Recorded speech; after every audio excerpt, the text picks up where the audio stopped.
lake tonight, less than 6 weeks after being hit by a tornado. The Lake Palestine Resort is back open for lodging. While there's still plenty of work left to do, KLTV7's Michael Richardson walks us through what they did to reach this milestone.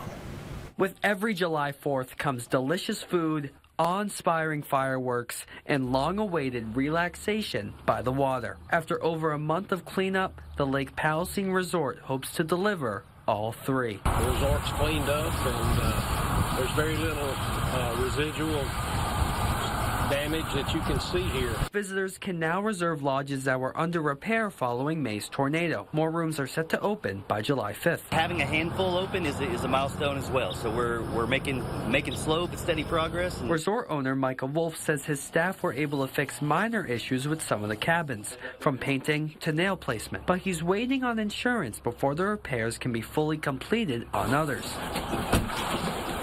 Take cabin 13, for example. On the inside, the sun's light permeates the room. Nestled next to the kitchen, the bedroom wall shows signs of tear. Outside, Wolf says the building has been taken off its foundation by several inches, and the insurance company may deem it as totaled. So while the cleanup may be in its final stages, the rebuild has just begun, with lodging and a new parking lot on the list of tasks. We're going to grade the parking lot down right over here where all the boaters and everything park. We're going to pull it down to an even keel there.